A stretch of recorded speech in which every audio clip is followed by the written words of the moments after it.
Hello विद्यार्थी मित्रों, Saraswat school राता वापीमां आप सबનું हार्दिक स्वागत है। आज આપણે ધોરણ 12 ગણિત વિષયના પ્રકરણ નંબર 6 વિકલનના ઉપયોગોનો 18મો ભાગ જોવા જઈ રહ્યા છે। તો શરૂ કરીએ છીએ આપણે આ વિડિયોને। સૌપ્રથમ પ્રશ્ન જે આજે આપણે આ વિડિયોમાં શીખવાના છે તે છે, જો f(x) બરાબર tan inverse sin x + cos x એ કયા અંતરાલ પર વધતું વિધેય છે? આ વિધેય કયા અંતરાલ પર વધતું વિધેય છે તે મારે શોધીને આપવાનું છે। ચલો જોઈએ, વિકલ્પ આપેલા છે મને π/4 થી π/2, પછી -π/2 થી π/4, ત્રીજો વિકલ્પ આપેલો છે મને 0 થી π/2 અને ચોથો વિકલ્પ આપેલો છે મને π/2 થી -π/2 થી +π/2। તો કયા વિધેય અંતરાલ પર વિધેય વધતું વિધેય છે તે મારે અહીંયા નક્કી કરીને આપવાનું રહેશે। ચલો તો પહેલા મારા પાસે f(x) શું આપેલું છે, જો tan inverse sin x + cos x। ચલો આનું વિકલન કરીએ એટલે પહેલાં શું થઈ જશે, 1/tan ઇન્વર્સ એટલે 1 + sin x + cos x આખાનો વર્ગ થઈ જશે। અહીંયા શું આવશે, sin x + cos x આવશે, આખાનો વર્ગ થઈ જશે। અને ગુણાકારમાં પાછું કોનું ડિફરન્શિએશન એટલે કોનું વિકલન કરવું પડશે પાછું, sin x + cos x નું। તો sin x + cos x નું વિકલન શું થઈ જશે, તો જ્યારે આપણે આનું વિકલન કરશું તો આપણને શું મળશે જુઓ, તો જ્યારે આપણે આ વિધેયનું વિકલન કરીએ છીએ tan ઇન્વર્સનું, તો આપણને મળે છે f(x) બરાબર મેં કીધું તેમ તમને આપેલું છે tan inverse sin x + cos x। તો માટે f' આવશે 1/1 + sin x + cos x, ગુણાકારમાં sin x નું વિકલન cos x અને cos x નું વિકલન -sin x। તો મને આ વિધેય આખું જોવા મળી જશે cos x - sin x/1 + sin x + cos x આખાનો વર્ગ। ચાલો પછી મારે શું જોવાનું, f' શું થઈ જાય છે જો, તો માટે f' બરાબર 0 મૂકીએ તો cos x - sin x બરાબર શું થઈ જશે, 0। ચલો cos x - sin x 0 ક્યારે થાય, પ્રથમ ચરણમાં લઈએ તો π/4, કારણ કે અહીંયા π/4 ના પ્રમાણમાં જો વિકલ્પો આપેલા છે આપણને તો π/4 લઈ શકીએ, માટે x બરાબર શું આવે, π/4। ચલો આ રીતે યાદ નહીં આવે તો તમારે શું કરવાનું, sin x ના બાજુ લઈ જાઓ તો cos x બરાબર sin x, અને બંને બાજુ x cos x વડે ભાગાકાર કરો એટલે તમને શું મળી જાય, tan x બરાબર 1। તો તમે આ રીતે પણ અહીંયા કરવા માંગો તો કરી શકો છો, એ તમારા પર આધાર રાખે છે કે તમે કેવી રીતે તેનો ઉપયોગ કરો છો। ચલો x બરાબર π/4 આવી ગયો। હવે મારે અંતરાલ શું જોવાનું છે, એટલે મારું વિધેય વ્યાખ્યાયિત ક્યાં થાય, tan ઇન્વર્સ પર છે, એટલે tan ઇન્વર્સનો વિસ્તાર આપણને ખબર હોવો જોઈએ। તો આપણને ખબર છે કે tan ઇન્વર્સનો વિસ્તાર શું છે મારા પાસે, tan ઇન્વર્સ વિસ્તાર -π/2 થી +π/2। એટલે આપણો જે પણ ઉકેલ આવશે તે સંખ્યા રેખા કેવી રીતે બનવાની, તમે જે પણ ઉકેલમાં વધતું ઘટતું ચકાસો એટલે પહેલો અંતરાલ શું આવે, -π/2 આવશે અહીંયા, પછી બીજો π/4 આવશે એની વચ્ચે। ચલો ત્યારબાદ મને શું મળશે, +π/2। ચલો હવે મારા પાસે કેટલા અંતરાલ છે, બે, એક -π/2 થી π/4 અને બીજો છે π/4 થી π/2। ચલો હવે મેં ધારું તો અહીંયા જોઈ શકું છું કે કયા અંતરાલમાં કયું વધતું વિધેય આવે ને કયું ઘટતું વિધેય આવે। ચલો તો વાત કરીએ, મેં પહેલો અંતરાલની વાત કરું તો -π/2 થી π/4 માં તમે 0 લઈ લો, 0 મૂકો તો cos 0 1 અને sin 0 0, 1 - 0 0, અને આ તો પોઝિટિવ જ છે। चलो उसके बाद क्या होगा, એના પછી જુઓ, ત્યાર પછી જુઓ તેમાં શું થઈ જશે, π/4 થી π/2, π/4 થી π/2 માં શું થઈ જશે, તમે π/3 લઈ શકો છો। ચલો π/3 લો તો cos ની વેલ્યુ થઈ જશે વર્ગમૂળ 3/2, સોરી cos નું મૂલ્ય શું થઈ જશે, 1/2, cos નું મૂલ્ય થઈ જશે 1/2 અને sin નું મૂલ્ય આવશે વર્ગમૂળ 3/2। એટલે કે આ કિસ્સામાં અહીંયા શું આન્સર આવશે, ઋણ આન્સર આવશે। તો પ્રથમ ચરણમાં મને અહીંયા ધન જવાબ મળશે અને બીજામાં શું મળશે, ઋણ જવાબ। એટલે બે અંતરાલમાં મેં નક્કી કરી શકું છું ડાયરેક્ટલી। તો જો મેં લખી દઉં, તો માટે જો મેં મારા અંતરાલો બનાવો અલગ અલગ તો શું મળે, પહેલો અંતરાલ લઈ લઉં મેં, મારો અંતરાલ -π/4 થી પહેલો અંતરાલ છે -π/2 થી π/4, તો ત્યાં f' શું મળશે આપણને, ધન, અને બીજો અંતરાલ શું આવશે, π/4 થી π/2, તો માટે f' નો આન્સર શું આવશે, <0। તો મને જોઈએ છે વિકલ્પ શું, કે મને પૂછેલ છે કયા વધતું વિધેય એટલે f' શું આવવું જોઈએ, ધન મૂલ્ય આવવું જોઈએ। તો હું જોઈ શકું છું કે મારો વિકલ્પ બી મારો શું થઈ જશે, સાચો જવાબ થઈ જશે। તો આ રીતે હું તેનો ઉકેલ સરળતાથી મેળવી શકું છું। તમારે વિકલન કેવી રીતે કરવાનું તેનું ધ્યાન રાખવાનું છે। ચલો બીજી રીત શું છે कि जो मारे अहींया डायरेक्ट चेक करવું છે કે આ વધતું કે ઘટતું વિધેય કયા અંતરાલમાં આવે તો તમે એને ડાયરેક્ટ પણ ચેક કરી શકો છો કે કયા અંતરાલમાં એ વધે છે અને ઘટે છે તો તમે અહીંયાથી વિકલ્પ મૂકીને ચેક કરતા જાઓ કયામાં ધન આવે અને ઋણ આવે કારણ કે આ તો ઓલવેઝ ધન જ છે જો આ તો ઓલવેઝ ધન છે તો ઓપ્શન પરથી બી જઈ શકો છો જે રીતે ઓપ્શન એ ચકાઈશો તમે ઓપ્શન એમાં તમને મેં કીધું તેમ ઓપ્શન એમાં તમે π/3 મૂકીને ચેક કરી શકો ધન આવે કે ઋણ આવે તો આપણે જોયું કે એના પર તો આપણને શું મળે છે ઋણ મળે છે બીજા વિકલ્પમાં આપણે મેં કીધું તેમ તમે 0 મૂકીને ચેક કરી શકો તો આપણને ખબર છે કે ધન મળવાનું છે પછી ત્રીજા વિકલ્પ સીમાં 0 થી π/2 માં તમે ત્રીજા વિકલ્પમાં જુઓ તમે પાછું 0 થી π/2 છે એટલે તેમાં તમે પાછું π/3 લઈને ચેક કરી શકો છો તો આપણને ખબર જ છે કે આન્સર શું આવવાનો છે નેગેટિવ ચલો ત્યારબાદ ડી વિકલ્પમાં ચકાસો -π/2 થી π/2 ચલો -π/2 થી π/2 માં તો આ બધા અંતરાલો આવી જાય ઉપગણ સ્વરૂપે તો આ અંતરાલ આવે પણ આ અંતરાલ મારો જરૂરી વિકલ્પ નથી એટલે આ વિકલ્પ બી તમારો ખોટો પડી જશે તો આ પ્રમાણે પણ તમે ડાયરેક્ટ મૂલ્ય મૂકીને ચકાસી શકો કે વધતું વિધેય છે કે ઘટતું વિધેય છે f' શોધ્યા પછી અંતરાલમાં કે નિર્ણાયક બિંદુ શોધવાની જરૂર નથી f'(x)માં આપેલ અંતરાલમાંથી કોઈ પણ એક મૂલ્ય મૂકીને ચકાસી શકો છો તો આ રીતે તમે તમારો જવાબ મેળવી શકો છો ચાલો આગળ વાત કરીએ હવે નેક્સ્ટ પ્રશ્નની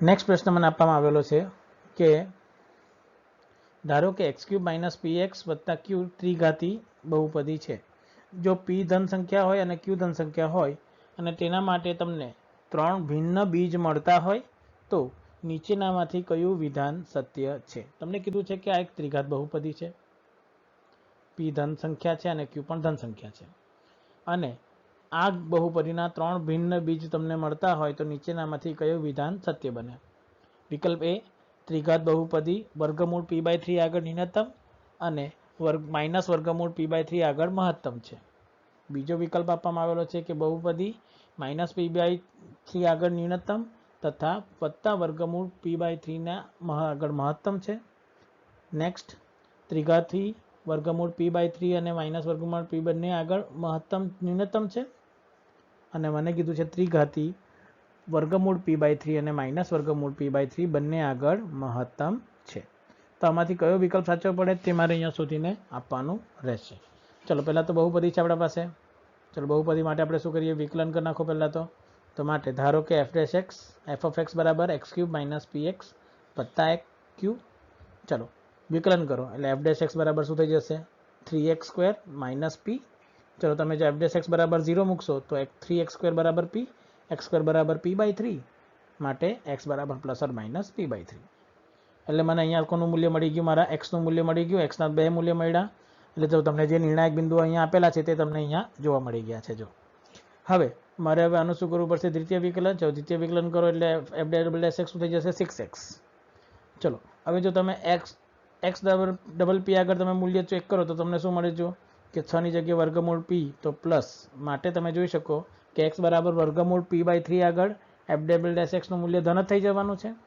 કેવી રીતે કારણ કે ધન સંખ્યાનું ધન સંખ્યા સાથે ગુણાકાર છે માટે તે તમને શું જોવા મળશે કે માટે x બરાબર વર્ગમૂળ p/3 આગળ f ન્યૂનતમ છે હવે ન્યૂનતમ આવી જાય એટલે તમને ખબર પડી જાય કે મારો એક તો આ વિકલ્પ સાચો બને અને આ વિકલ્પ સાચો બની જાય એટલે કે આ બે વિકલ્પ તો તમારા ખોટા જ પડી જાય અને માઇનસ આગળ ચકાસવાનું છે તો x બરાબર વર્ગમૂળ p/3 આગળ f'(x) <0 થઈ જશે માટે તમે લખી શકો છો કે x વર્ગમૂળ p/3 વર્ગમૂળ p/3 આગળ શું છે મહત્તમ એટલે એક ન્યૂનતમ અને મહત્તમ એટલે આ કિસ્સો પણ કેન્સલ એટલે તમારો વિકલ્પ કયો સાચો પડી જશે એ વિકલ્પ તમારો સાચો જવાબ આપશે તો આ રીતે તમે એકદમ સરળતાથી આ પ્રશ્નનો ઉકેલ મેળવી શકો છો તમારે ફક્ત ધ્યાન રાખવાનું છે કે તમે ઉકેલ કેવી રીતે કરો છો ચાલો આગળ વધીએ નેક્સ્ટ પ્રશ્ન તરફ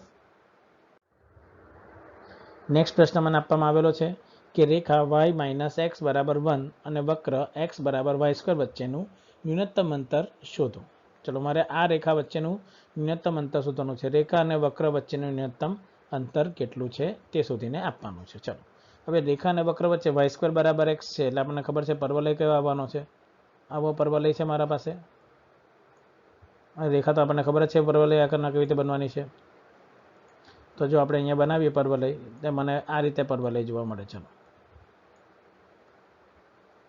પછી રેખા છે x0 તો y1 અને y0 તો x -1 છે એટલે તમારી રેખા કંઈક આ રીતે પસાર થવાની. એટલે મારે આ બિંદુથી આનું ન્યૂનતમ અંતર શોધીને આપવાનું છે. એટલે જો આ કિસ્સો કહું તો આ વક્ર છે અને આ રેખા છે અને તેના વચ્ચેનું ન્યૂનતમ અંતર કેટલું છે તે શોધીને આપવાનું. ન્યૂનતમ અંતર એટલે એકબીજાથી શું આવવું જોઈએ? લંબ અંતર. ચલો એના માટે મેં શું કરી શકું આ કિસ્સામાં તે જો. ધારો કે અહીંયા કોઈ એક બિંદુ લઈ લઉં a, b. તો મેં શું કરું? હવે રેખાનું બિંદુથી લંબ અંતર તો આપણા પાસે સૂત્ર છે જ, તો તેનો ઉપયોગ કરીને આપણે આ અંતર ન્યૂનતમ સાબિત કરી શકીએ છીએ, પર વિકલનની જરૂર પડશે. ચલો તો તેના માટે શું કરી? સૌપ્રથમ પહેલાં જુઓ કેવી રીતે તમે તેનો ઉકેલ મેળવી શકો છો. હવે આનો ઉકેલ મેળવવાની બે રીત છે પાછી, તે બી યાદ રાખજો. કે એક રીત શું છે કે તમે અહીંયા એક સ્પર્શકની રેખાનું સમીકરણ મેળવી લો ડાયરેક્ટલી જો, અને બે રેખા વચ્ચેનું લંબ અંતર, કારણ કે બંને રેખાઓ સમાંતર, તો d1 - d2 બરાબર d મૂકીને પણ તમે લંબ અંતરનો કિસ્સો નક્કી કરી શકો છો. પણ જો તમારે સ્પર્શકનું સમીકરણ નહીં મેળવવું હોય તો પણ ડાયરેક્ટ તમે આન્સર મેળવી શકો છો. ચાલો તો આપણે પહેલાં આ કાર્ય કરી દઈએ. બંને વચ્ચેનું અંતરનું સૂત્ર તો છે જ આપણા પાસે. તો માટે વિકલ્પ આપેલા છે પહેલાં 3 વર્ગમૂળ 2/8, બીજો વિકલ્પ મને આપેલો છે 2 વર્ગમૂળ 3/8, નેક્સ્ટ વિકલ્પ આપેલો છે 3 વર્ગમૂળ 2/5, અને ચોથો વિકલ્પ આપણને આપેલો છે 3 વર્ગમૂળ 3/4.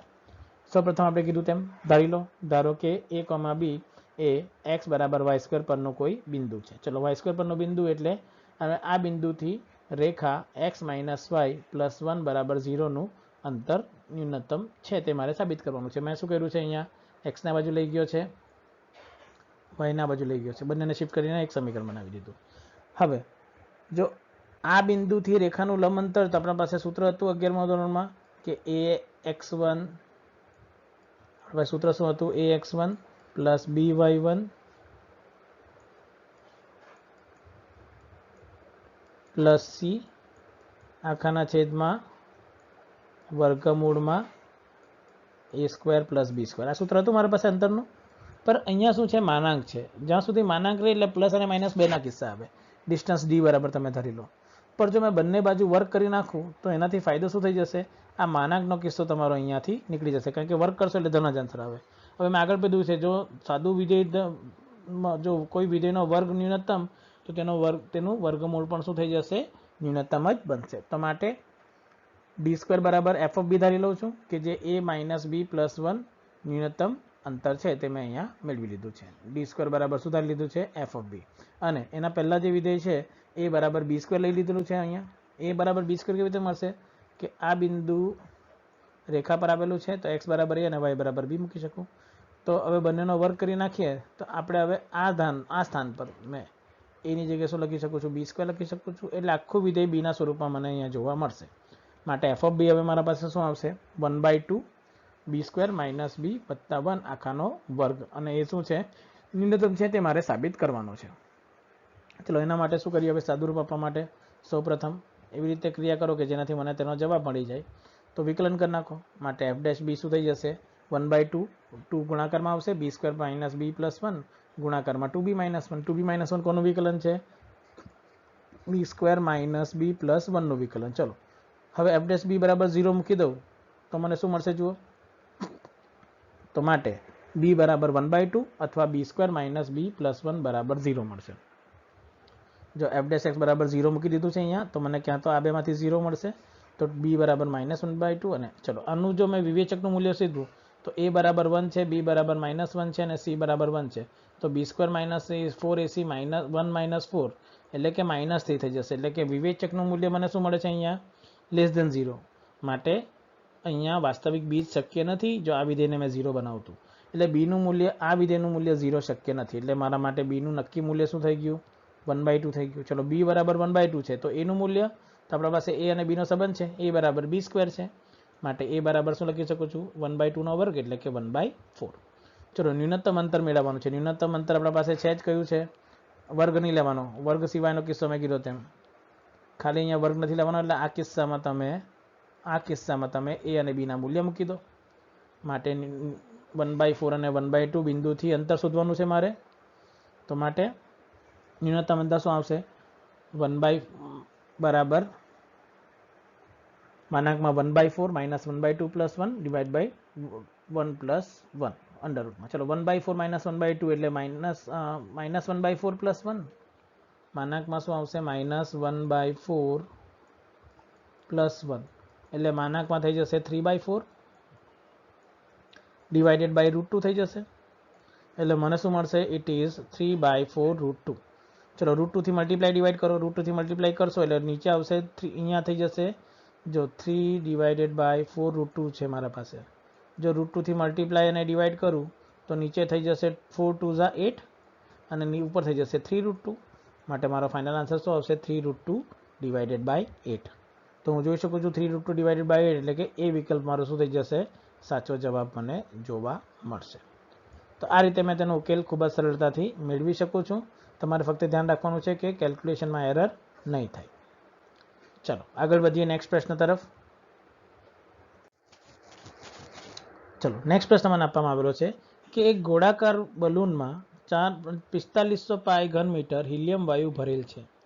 બલૂનમાં લીકેજના કારણે દર મિનિટે 72 પાઈ ઘન મીટર વાયુ નીકળી જાય છે.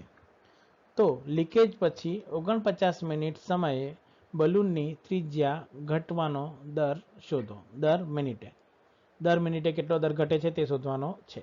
ચલો મને શું કીધું છે પહેલાં તે જો પહેલાં કિસ્સો સમજીએ કે મારા પાસે એક મોટો બલૂન છે. પહેલાં તેમાં મારા પાસે કેટલા ઘન મીટર છે? 4500 પાઈ ઘન મીટર વાયુ ભરેલો છે. પરંતુ એક લીકેજના કારણે તે ઘટે છે. તો 49 મિનિટ પછી એનું કદ તો નાનું થઈ જવાનું છે, કારણ કે આટલું તો રહેવાનું નથી. તો અહીંયાથી આ કદ બનવા માટે દર મિનિટે કેટલું ઘટ્યું મારા પાસે? તો 72 પાઈ દર મિનિટે ઘન મીટર વાયુ નીકળી જાય છે દર મિનિટે. તો એવા કુલ કેટલા મિનિટ પછી નીકળી જશે? 49. એટલે કે આ ગુણાકારમાં 49 જેટલું મારું કદ ઘટી જવાનું બલૂનનું. તો આ જે નવું કદ આવવાનું છે તો આ નવા કદના ત્રિજ્યાનો ઘટવાનો દર કેટલો છે તે શોધવાનો છે. એટલે ધારી લો કે આની ત્રિજ્યા આપણે લઈ લઈએ R1 અને આની ત્રિજ્યા આપણે લઈ લઈએ R0. તો મારે શોધવાનું છે કે R1નો બદલાવાનો દર કેટલો આવે, એટલે R નો બદલાવાનો દર છે. તો પહેલાં તો મને આ નવી ત્રિજ્યા કેટલી છે તે ખબર હોવી જોઈએ. ત્યારબાદ તેનો, કારણ કે બલૂનની ત્રિજ્યા ઘટવાનો દર મારા પાસે કદ આપેલું છે, કદ ઘટવાનો દર આપેલો છે આપણને dv/dt. ચલો તો પહેલાં આપણને શું આપેલું છે? 72 પાઈ મારા પાસે છે. આ dv/dt મારા પાસે શું છે? અહીંયા સમયની સાપેક્ષે કદ ઘટવાનો દર આપેલો છે dy/dt 72 પાઈ. હવે થાય શું કે જો મેં v લઈ લઉં કે v બરાબર આ નવા માટે લઈ લો કે v બરાબર મને ખબર છે ગોલકના ઘનફળનું આવે 4/3 પાઈ r1³ આવવાનું છે. ચલો હવે આનું જો વિકલન કરું dv/dt, ધારો કે dv/dt, તો dv/dt મને શું મળશે? ઇટ ઇઝ 4 પાઈ r1² ગુણાકારમાં dr1 dt. પણ મારા પાસે હવે R1 નું મૂલ્ય અહીંયા અવેલેબલ નથી. એટલે પહેલાં તો મારે કે આટલું કદ ઘટ્યા પછી એનું નવું કદ કેટલું થાય અને તે કદ પ્રમાણે તેની ત્રિજ્યા કેટલી થાય તે મારે પહેલાં શોધવાની છે. ચલો તો આખી પ્રોસિજર કરવા માટે પહેલાં તો મારે R1 એટલે કે નવી ત્રિજ્યા કેટલી થાય ગોલકની તે અહીંયા શોધીને આપવાની રહેશે. ચાલો તો તે પ્રક્રિયા ચાલુ કરીએ આપણે. હવે જો કેવી રીતે કરવાનું છે આખી ક્રિયાને. ચાલો તો જુઓ હવે એમાં પહેલો કિસ્સો કે વિકલ્પ આપેલા છે 7/9, પછી B 2/9, C વિકલ્પ આપેલો છે 9/2 અને D વિકલ્પ આપેલો છે 9/7. ચલો 4/3 પાઈ r³ બરાબર મને આપેલું છે 4500 પાઈ. આ મારો પહેલો કિસ્સો છે જ્યારે મને જેટલું આવ્યું આપેલું છે. ચલો આ પ્રમાણે ત્રિજ્યા કેટલી થાય તે નક્કી કરીએ.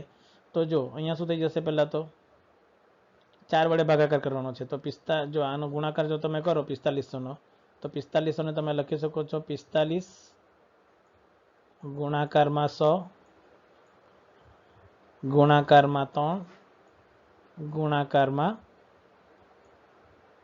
4. ચલો કેન્સલ કરો એટલે અહીંયા થઈ જશે 25. ચલો 45 છે એટલે 45 લખી શકો છો 9 ગુણાકારમાં 3 ગુણાકારમાં 125. એટલે આને તમે લખી શકો છો 3નો ઘન ગુણાકારમાં 5નો ઘન. એટલે તમને શું જોવા મળશે? r³ બરાબર 15નો ઘન. માટે r બરાબર 15. તો આ બધી ગણતરી પછી તમને જોવા મળશે કે r નું મૂલ્ય શું આવે છે? તમારું 15 આવે છે. ચલો r નું મૂલ્ય 15 આવી ગયું, જૂનું મૂલ્ય. હવે નવા મૂલ્ય માટે દર મિનિટે કેટલું ઘટે છે? 72 પાઈ. તો t બરાબર 49 મીટર હોય ત્યારે ઘનફળ કેટલું હોવાનું? 72 પાઈ ગુણાકારમાં 49. મેં કીધું તેમ બંને ગુણાકારમાં થઈ જશે. ચલો હવે આ નવું ઘનફળ, આ ઘનફળ કયું છે? આટલું ઘનફળ માઇનસ થઈ ગયું. એટલે જો મારું જૂનું ઘનફળ v1 હોય તો તો v1 માઇનસ v2 કેટલું થઈ જવું જોઈએ મારા પાસે 72 પાઈ ઇન્ટુ 49.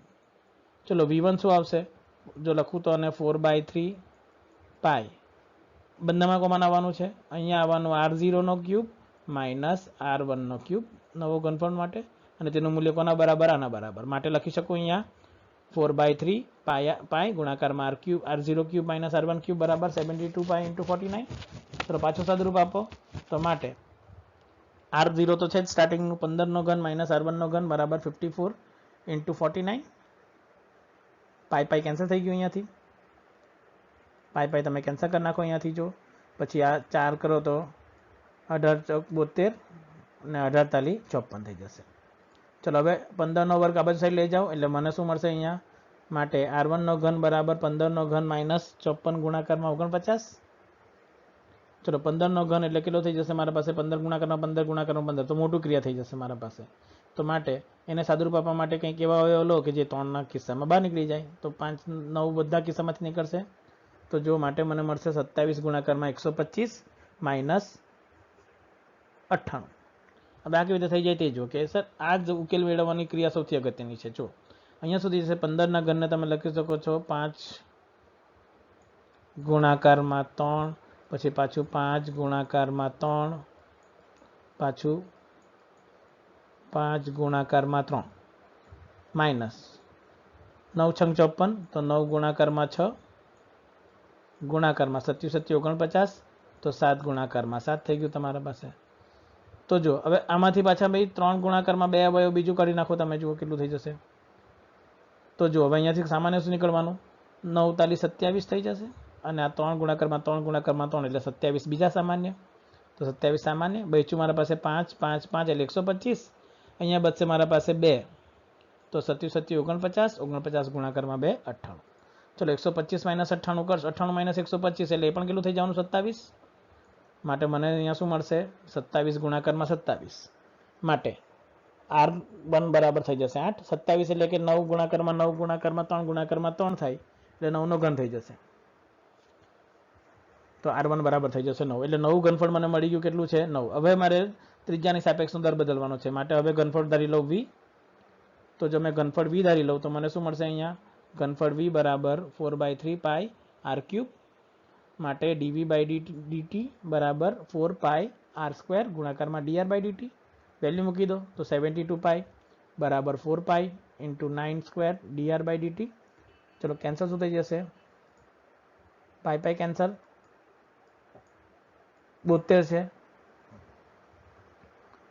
તો તમારું સાદુરૂપ આપો છો કેટલું થઈ જશે 72 કેન્સલ કરવાના છે એટલે 4 × 4 અને 2 8 ચોક 32 એટલે 18 થઈ જવાના. તો 18 ના છેદમાં 9 ગુણાકારમાં 9 આવવાનું તમારા પાસે તો 1 9 કેન્સલ થઈ જશે અને અહીંયા આવી જશે 2 એટલે મારો જવાબ શું આવશે dr/dt નો માટે dr/dt બરાબર 72 ગુણાકારમાં 4 ગુણાકારમાં 9 ગુણાકારમાં 9 એટલે કે 2 ના છેદમાં 9. તો આ રીતે મને આખો મારો જવાબ જોવા મળી જાય છે કે મારો આન્સર કયો આવશે વિકલ્પ બી મારો સાચો જવાબ હશે. તો આ રીતે મેં આ પ્રશ્નનો ઉકેલ ખૂબ જ સરળતાથી મેળવી શકું છું. ચલો આગળ જોઈએ નેક્સ્ટ પ્રશ્ન. હજુ હવે જે પ્રશ્ન આપેલો છે તે છે કે ધારો કે f(x) બરાબર x³ + x² - 10x -1 થી x 0 થી પછી sin x 0 થી π/2 માં અને 1 + cos x π/2 થી π માં હોય તો f(x) બરાબર f ને વિકલ્પ એ x બરાબર π/2 આગળ સ્થાનીય મહત્તમ મૂલ્ય મળે છે. બીજો વિકલ્પ x બરાબર π/2 આગળ સ્થાનીય ન્યૂનતમ મૂલ્ય મળે છે. ત્રીજો વિકલ્પ x બરાબર 0 આગળ સ્થાનીય આગળ વૈશ્વિક ન્યૂનતમ મૂલ્ય મળે છે. અને ચોથો કિસ્સો x બરાબર π/2 આગળ વૈશ્વિક મહત્તમ મૂલ્ય મળે છે. તે મારે અહીંયા શોધીને આપવાનું છે કે કયા મૂલ્ય આગળ વૈશ્વિક મહત્તમ કે સ્થાનીય મહત્તમ ન્યૂનતમ મળે. ચલો તો મારે શું કરવું પડે પહેલાં તો f(x) મેળવવું પડશે. ચલો f(x) એટલે બધાનું વિકલન આનું 3x² અને 2x અને -10 sin x નો cos x અને આનું 1 - sin x. ચલો તો પહેલાં બધાનું વિકલન કરી નાખીએ. f(x) બરાબર 3x² + 2x -10 પછી cos x અને -sin x 1 - cos x નું - sin x હશે. ચલો હવે પહેલાં તો જુઓ કે અહીંયા અંતરાલ બે અલગ અલગ ભાગમાં વેચાઈ ગયા જો બે અલગ અલગ ભાગમાં વેચાઈ ગયા તો બંને બાજુનું વિકલન અસ્તિત્વ ધરાવે કે નહીં આવે તે તો પહેલાં જોવું પડે, કારણ કે બે અલગ અલગ વિધેય છે. જો અહીંયા x બરાબર 0 મૂકું તો અહીંયા મને આન્સર શું મળે? -10 મળે, અને x બરાબર 0 મૂળું એટલે અહીંયા મને મળે. એટલે ડાબી બાજુનું વિકલન અને જમણી બાજુનું વિકલન સમાન જ નથી. માટે અહીંયા શું લઈ શકો કે આ નિર્ણાયક બિંદુ આગળ વિધેય વિકલન નથી, એટલે કે v આકારનો કંઈક મળી જાય તો થઈ જશે. ચલો π/2 આગળ cos π/2 0 અને sin π/2 -1 થવાનું, એટલે π/2 આગળ પણ બી એ વિકલનીય નથી. એટલે મારા જે નિર્ણાયક બિંદુ આવવાના તે કયા બિંદુ આવવાના? જે બિંદુ એ વિકલનીય હોય તે બિંદુ પર મારા શું હોય? નિર્ણાયક બિંદુ હોઈ શકે. માટે અહીંયા લખી શકો કે વિધેય f એ x બરાબર 0 તથા x બરાબર π/2 આગળ વિકલનીય નથી. કારણ આપણે જોયું જ છે, બતાવી દઉં છું કે f ઓફ 0 માઇનસ એટલે કે 0 થી ડાબી બાજુ જઈએ તો મારું આન્સર શું આવે? -10, અને 0 પ્લસ શું આવે છે? 1. તે જ રીતે f ઓફ π/2 માઇનસ શું આવે છે? 0, અને f ઓફ π/2 પ્લસ શું આવે છે? -1 આવે છે. એટલે આ બિંદુ મારા વિકલનીય નથી, માટે આ બિંદુ મારે શું કહેવાય છે? નિર્ણાયક બિંદુઓ છે. એટલે આ બિંદુ આગળ વિધેયનું મૂલ્ય ધન આવે કે ઋણ તે મારે નક્કી કરવું પડે છે. ચલો, આ નિર્ણાયક બિંદુ છે, એટલે કે વિધેય વધે કે ઘટે, એટલે કે સ્થાનીય ન્યૂનતમ મૂલ્ય આપે કે મહત્તમ, તે મારે અહીંયા નક્કી કરવું પડે. ચલો, તો હવે શું કરીએ? સાદુરૂપ આપી જોઈએ. તો વિધેયને ડાયરેક્ટ મૂકીને જોઈએ કે આ અંતરાલમાં એ શું આપે છે. તો પહેલો અંતરાલ લઈ લો કે જો x નું મૂલ્ય 0 થી π/2 ની વચ્ચે હોય તો f' નું મૂલ્ય શું આવશે? ધન મૂલ્ય આવશે. જોયું તમે? આવ્યું કયું? 0 થી π/2 ની વચ્ચે છે. આ જો 0 થી π/2 એટલે આ અંતરાલ છે. f' નું મૂલ્ય શું આવ્યું? ધન આવ્યું. ખબર પડી ગઈ તમને? ચલો નેક્સ્ટ. તથા 0 π/2 થી π ની વચ્ચે, એટલે કે આ મૂલ્ય છે π/2 થી π ની વચ્ચે. જો તો f' નું મૂલ્ય શું આવે છે? ઋણ આવે છે. માટે π/2 ની ડાબી બાજુએ ધન હતું અને જમણી બાજુએ ઋણ, તો ધનથી ઋણ એટલે આવો આલેખ, એટલે આ શું મળે છે? મહત્તમ. માટે લખી શકો છો f ને x બરાબર π/2 આગળ સ્થાનીય મહત્તમ મૂલ્ય મળે છે. એટલે મારો પહેલો વિકલ્પ સાચો થઈ ગયો છે. હવે આ એક મલ્ટિપલ આન્સર ક્વેશ્ચન છે, એટલે કે એક કરતાં વધારે જવાબ તમને અહીંયા જોવા મળશે. ચલો, 0 આગળ શું થાય? તો જો x નું મૂલ્ય -1 થી 0 ની વચ્ચે હોય, એટલે 0 થી નાનું હોય તો f' ઋણ મળે છે. કયો કિસ્સો છે? આ છે જો. અને જો x નું મૂલ્ય 0 થી π/2 ની વચ્ચે હોય, એટલે π/2 થી નાનું, એટલે આ છે, તો ધન મૂલ્ય મળ્યું છે. તો f' શું છે? ધન સંખ્યા છે. માટે આ કિસ્સામાં તમે શું શીખો છો? જો પાછું થઈ જશે કે 0 ની ડાબી બાજુએ ઋણ અને જમણી બાજુએ ધન, એટલે આવા પ્રકારનો આલેખ બને.